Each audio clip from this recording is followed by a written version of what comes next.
Chers amis, bonjour et bienvenue dans Quelle semaine? Alors, d'abord et avant tout, c'est la semaine qui ne marche pas. Elle ne marche pas pour Macron, parce que le patron d'En Marche, lui, ne marche pas quand il s'agit d'aller manifester contre l'antisémitisme. L'absence de Macron à cette marche, j'ai envie d'en parler, parce que c'est l'une des plus grandes absences de la République. On va essayer de suivre Macron, c'est pas facile, parce qu'il va, il vient, il se tourne, il se retourne, il se torsionne, il se contorsionne. On va essayer de le suivre dans sa démarche pour ne pas aller marcher. Là où Mitterrand était, là où Hollande était, on constate que Macron n'y était pas. C'est un vide qui fait du bruit. C'est un vide qu'il a essayé de colmater, de bourrer par tous les mots vides possibles, par des ritournelles présidentielles. Il a même fait une lettre, je crois, adressée aux Français. Il commence le 10 novembre, 15 jours après avoir appelé à une coalition contre le Hamas. Il déclare qu'Israël doit cesser les bombardements. C'est à la BBC qu'il déclare ça. Il est, comme on disait autrefois, à l'étranger. Il exhorte Israël à cesser les bombardements qui tuent des bébés, des femmes et des personnes âgées. Et il ajoute aucune justification, aucune légitimité à cela. En même temps, si j'ose dire, quand il s'agit de lui, il n'a pas exigé du Hamas qu'il cesse de transformer les hôpitaux et les écoles en instruments de guerre, en repères de munitions, en repères de terroristes, en repères d'armement. Non, il n'en a pas du tout été question. C'est là quand même où Netanyahou lui a répondu, en lui disant qu'il n'avait pas besoin de leçons de morale. Et la leçon, malheureusement, c'est la France, une fois de plus, qui l'a prise. Les diplomates sont affolés, ils ne savent plus du tout à quelle boussole diplomatique se vouer. Et en faisant ces déclarations, Macron a rejoint quand même Mélenchon, qui est même allé jusqu'à dire, je ne sais si vous l'avez retenu en mémoire dans cette semaine, il est même allé jusqu'à dire « Macron a raison ». Le 11 novembre, il est devant l'arrière-petite-fille du capitaine Dreyfus. Elle l'interroge sur son absence et il répond ceci: « Je n'ai jamais été à une manifestation, quelle qu'elle soit. Mon rôle est de bâtir l'unité du pays. » Macron, bâtisseur d'unité du pays, on aura tout vu. Et il dira aussi: protéger les Français de confession juive, ce n'est pas mettre au pilori ceux de confession musulmane. Mais à quel moment a-t-on voulu, en luttant contre l'antisémitisme, mettre les musulmans au pilori? À quel moment y a-t-il une adéquation entre la lutte contre l'antisémitisme et la mise au pilori des Français de confession musulmane? Cette espèce de rapprochement, c'est exactement le discours des fréristes. C'est exactement le discours de l'islam radical qui cherche à empêcher, par ce moyen-là, de lutter contre l'antisémitisme. Alors il y a une question qui se pose quand même quand on entend cela. Est-ce qu'il y a des gens perdus qui se retrouvent dans l'antisémitisme et qui n'approuvent pas qu'on le combatte? Alors, pour sortir de ces difficultés dans lesquelles il était empêtré, il a écrit une lettre aux Français, que personne du reste n'a lu ni ne lira, et il a essayé encore une fois de faire dans son détestable en même temps, en ménageant la chèvre et le chou, et en nous prenant pour des blaireaux. Un jour, il est juif, le lendemain, il est palestinien, et à longueur de temps, il est une girouette. En un mot, il n'est vraiment pas à la hauteur. Il n'est vraiment pas à la hauteur. Du reste, à l'étranger, on ne s'est pas trompé. On a pu lire dans la presse étrangère, notamment, sauf erreur de ma part, la presse allemande, on ne sait plus à quel Macron on peut se fier. Sa ligne politique, mais quelle ligne politique, interroge l'éditorialiste allemand. La vérité, c'est que Macron est mort de trouille. Et son argument, selon lequel chaque vie se vaut, s'il est recevable, bien évidemment, parce que chaque vie se vaut, écarte l'autre réflexion existentielle, juridique, morale, pratique, inéluctable, les circonstances dans lesquelles la vie est prise, selon la forme qu'elles adoptent, ne sont pas les mêmes. Assassiner des gosses, assassiner des bébés, assassiner des jeunes qui s'amusent dans une rave party, c'est pas la même chose que de tuer un soldat ou que de tuer un terroriste dans un combat ouvert. C'est pas la même chose. Et cela, il faut le dire et le répéter. Mais Macron a peur. Il est mort de trouille à l'idée de la manière dont les banlieues pourraient réagir. La preuve, la vérité, mais on l'a par l'avatar Bellatar. Alors que le Conseil représentatif des institutions juives de France demandait à Macron de participer à la manifestation, alors que de toutes parts on lui demandait d'être là pour que la République, en son représentant, quel qu'il soit, mais essentiel, soit là. Il a, par le truchement de ses deux conseillers, et qu'on n'aille pas me dire qu'il ne le savait pas, fait mander un certain humoriste, du reste préféré de Libération, le sieur Bellatar, pour savoir, de son point de vue, s'il fallait qu'il aille ou qu'il n'aille pas à la manifestation. On le sait par un article de l'Express. Alors on arrive à cette constatation tout à fait déplorable que Bellatar aurait été consulté en sa qualité de thermomètre. Oui, Bellatar, s'il y avait des caricaturistes, on pourrait lui faire une silhouette et une tête de thermomètre. Il est le thermomètre de Macron. Autrefois, on parlait de clistère, maintenant on parle de thermomètre. C'est quand même une drôle d'époque, non? Alors, quand on voit tout ça, qu'est-ce qu'on peut dire? Que le chef d'État de la 6e puissance mondiale, comme le dit la ministre de la Ville, n'a pas besoin de faire appel à un Bellatar pour se renseigner. Ah ben c'est bien le problème. C'est que le chef de la 6e puissance mondiale, autrefois elle fut 5e, le fait, se renseigne auprès d'un humoriste douteux duquel, du reste, on va parler. Parce qu'il faut quand même bien savoir d'où vient le conseil donné à Macron de ne pas aller manifester contre l'antisémitisme parce que, écoutez bien, les banlieues ne supporteraient pas que l'on condamne l'antisémitisme. Et ça, c'est grave. C'est moi qui le dis, ça. Il n'y a pas de guillemets, on est d'accord. Mais Bellatar va dire à Macron, faire dire à Macron, que s'il allait manifester, ça risquait de mettre le feu aux banlieues. Le feu aux banlieues. Donc c'est bien la peur de déclencher le mécontentement en luttant contre l'antisémitisme des banlieues que Macron n'ira pas manifester.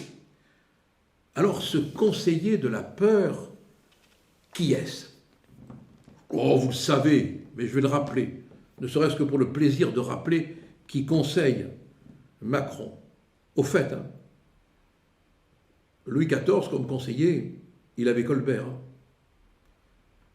Napoléon, comme conseiller, il avait Fouché et Talleyrand. De Gaulle, comme conseiller, il avait Malraux. Macron, lui, il a Bellatar. bientôt le prochain Conseil des ministres, il va se tenir au Cirque Pinder. Alors, qui est-ce? Il se dit un vieil ami de Macron. C'est lui qui aurait vendu, paraît-il, En Marche dans les banlieues. Il a fait partie du Conseil présidentiel des villes en 2018. Il se dit un peu le frère de Macron. Entre frères, on est frères, voilà, il est le frère de Macron, voilà. Il est allé loin dans ce qu'il a pu dire, le frère de Macron. Il a dit « Je ne choisis pas mes deuils.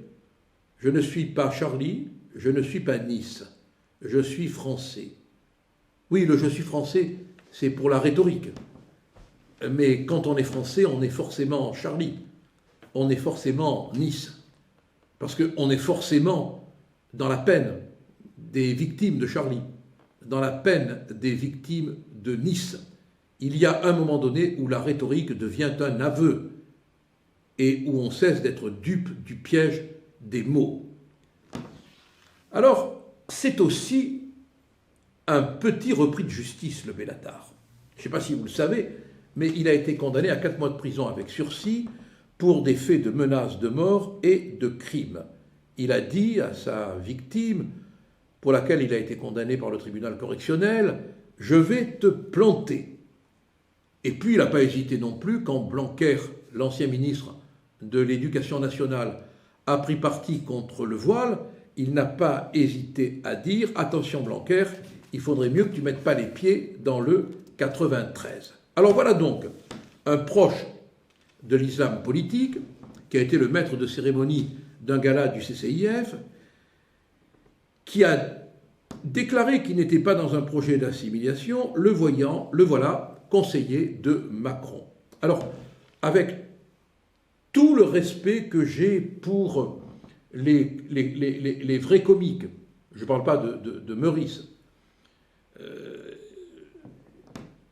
c'est dramatique quand même que le président de la République fasse appel à un personnage comme celui-là, qui se dit comique mais qui ne l'est pas, et qui finalement est peut-être le donneur de conseils qui a fait que le président de la République n'était pas en train de manifester contre l'antisémitisme.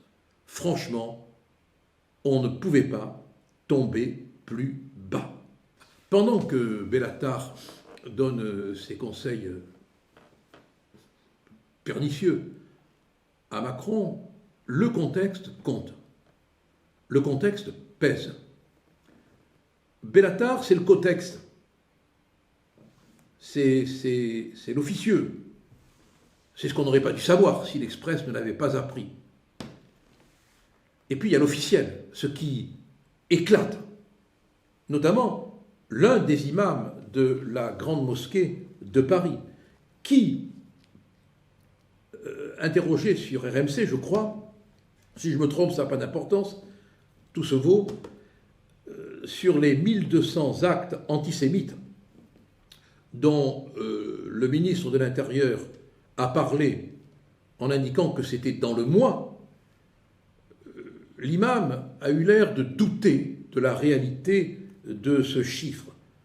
Il a dit, et écoutez bien, j'aimerais qu'on les dévoile pour que nous puissions être vraiment écoutés.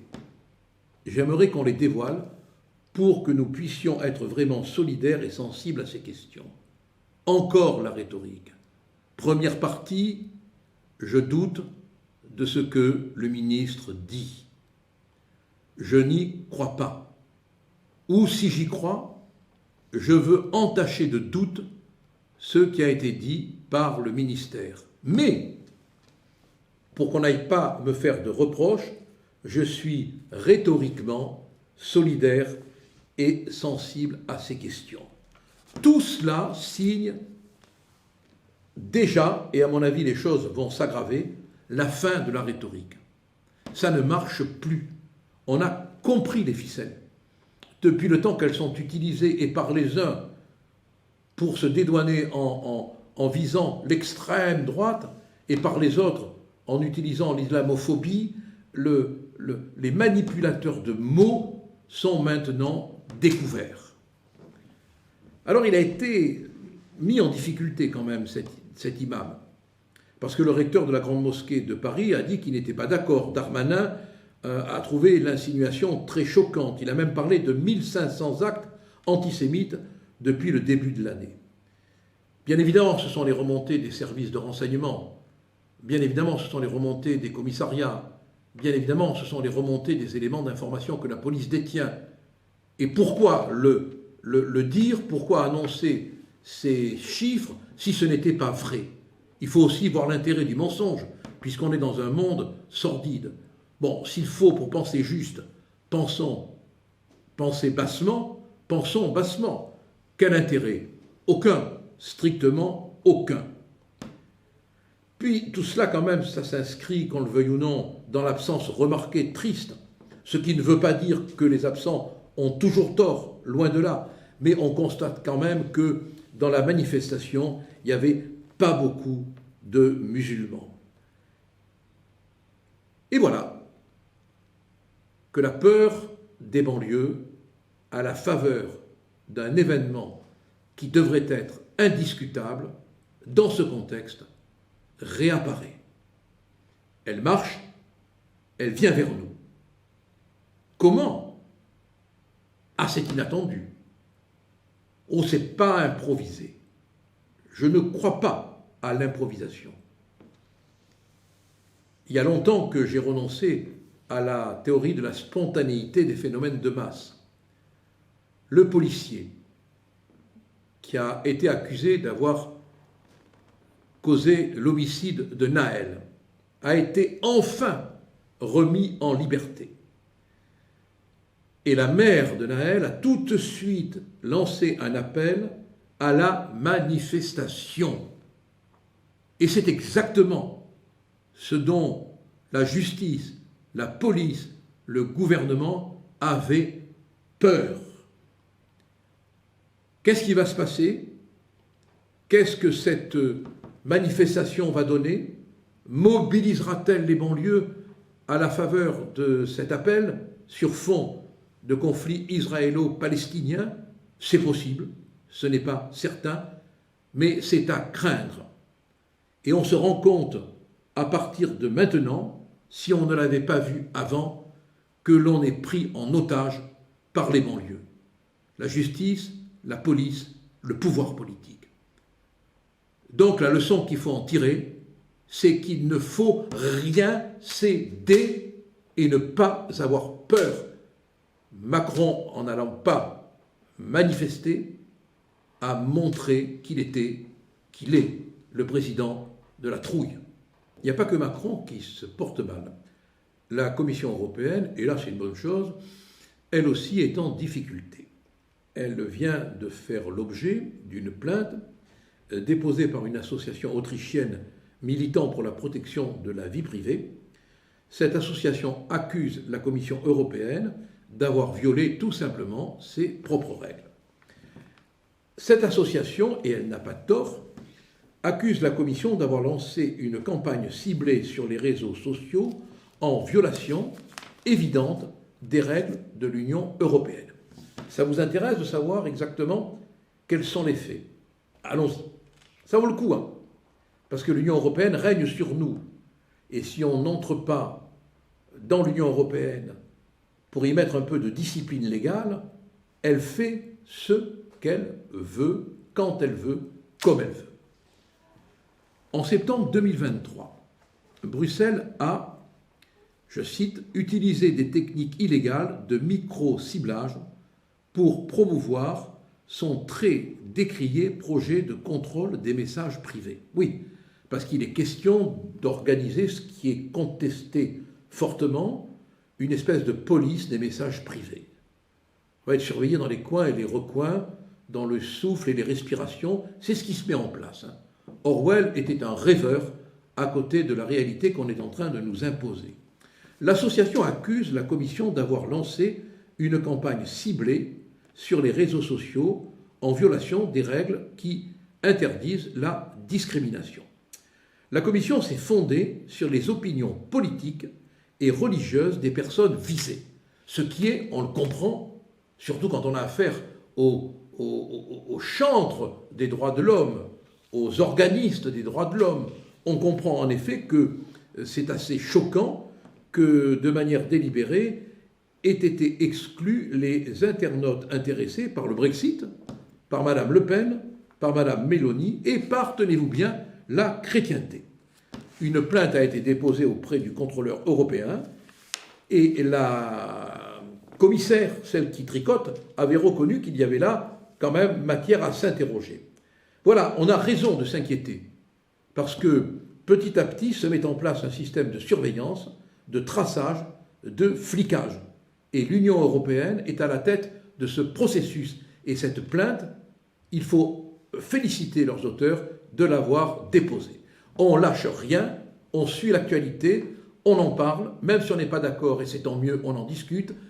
Gardez le moral, à la semaine prochaine, et merci d'être désormais aussi nombreux, puisqu'on a franchi la barre des 50 000 abonnés.